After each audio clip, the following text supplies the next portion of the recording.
Hai semua, hari ini aku baking lagi. Kali ini aku bikin roti sisir yang lembut banget. Nah, kali ini aku bikinnya bukan hanya roti sisir aja, tapi aku bakalan share juga untuk olesan roti sisir jadulnya. Resep ini insya Allah anti gagal karena aku udah bikin berkali-kali. Yuk langsung aja kita ke cara pembuatannya. Pertama kita bikin untuk roti sisirnya dulu. Di sini aku pakai base roti manis, campurkan tepung terigu, gula pasir, susu bubuk. Kemudian di sini aku masukkan juga bread improver, ragi, dan juga soft bread. Dan untuk margarinnya seperti biasa aku masukkan di awal. Lanjut tambahkan 2 butir kuning telur supaya hasil rotinya itu lebih lembut. Lalu tambahkan susu cair dingin. Pastikan susu cairnya itu harus dalam keadaan dingin atau suhu kulkas, jangan pakai suhu ruang ya. Karena kalau pakai air suhu ruang, biasanya saat proses mixing, mixer kita itu akan menghantarkan panas yang akan mengakibatkan ragi menjadi aktif sebelum waktunya. Nah, untuk adonannya ini nggak perlu di mixer sampai kalis, cukup sampai setengah kalis aja seperti ini. Lalu masukkan garam, di sini garamnya sengaja dimasukin di akhir supaya tidak mengganggu proses kerja ragi. Oh iya, teman-teman tahu nggak sih fungsi garam ditambahkan ke dalam adonan roti? Jadi, selain menambah cita rasa, fungsi garam sebenarnya adalah untuk membuat serat roti menjadi lebih kokoh dan tidak kempes saat dikeluarkan dari loyangnya. Dan untuk adonannya ini udah selesai aku mixer sampai menjadi kalis elastis.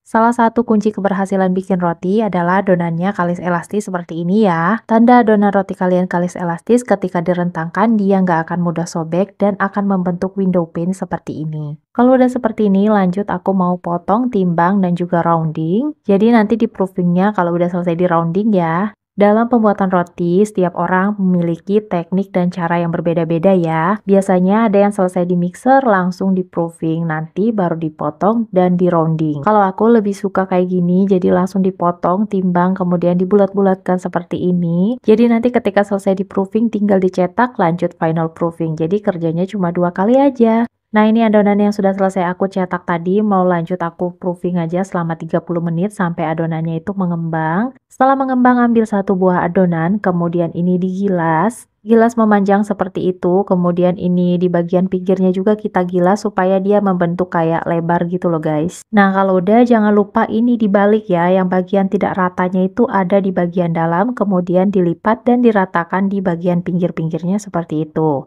Lanjut lakukan terus sampai semua adonannya habis. Untuk berat adonan satu buahnya di sini aku timbang 35 gram dan aku buat sebanyak 10 pieces dalam satu loyang. Oh iya, nanti aku bakalan share rumus cara ngitung berat adonan yang disesuaikan dengan loyangnya. Nah, di sini aku pakai loyang yang ukuran 22 x 11 x 7 cm yang sudah aku alasi dengan baking paper supaya nanti rotinya lebih mudah dilepaskan dari loyangnya ketika matang. Lanjut susun adonan roti sisir yang sudah kita buat tadi. Setelah itu final proofing adonan selama kurang lebih 1 jam sampai adonannya mengembang 2 kali lipat.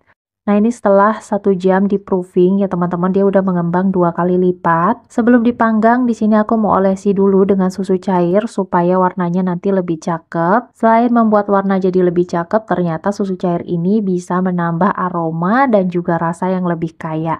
Kalau udah, panggang roti di dalam oven selama kurang lebih 25 menit menggunakan suhu 180 derajat dengan api atas bawah. Atau bisa disesuaikan dengan suhu oven masing-masing ya, karena setiap oven itu memiliki karakter suhu yang berbeda-beda. Ya, patokannya cukup sampai seperti ini aja ya, warnanya itu jadi cakep kayak gitu. Nah, ini dalam keadaan panas, mau langsung aku olesi aja dengan margarin. Di sini boleh pakai margarin cair, boleh pakai margarin yang seperti itu ya. Nanti dia bakalan meleleh ketika kita aplikasikan ke atas rotinya. Oles sampai rata supaya warnanya jadi glowing. Kalau udah dalam keadaan panas, ini boleh langsung dikeluarkan dari loyangnya. Sedikit tips dari aku, kalau kalian nggak pakai baking paper, sebaiknya bagian dasar loyangnya itu dioles tipis dengan margarin ya, supaya dia tidak susah dikeluarkan dari loyangnya. Apalagi kalau loyang yang kalian pakai adalah tipikal loyang yang suka lengket. Dan ini rotinya udah jadi, di sini lanjut aku mau pisah-pisahkan aja, karena aku mau bikin roti sisir dengan olesan jadul. Nah, sebenarnya kalau mau bikin roti sisir pakai olesan jadul tuh lebih bagus kalau pakai roti sisir yang sudah diinapkan. Jadi kita bikin roti sisirnya sore ini dan dibuatnya besok pagi. Itu tuh dia bakalan lebih kokoh daripada kita langsung buat seperti ini.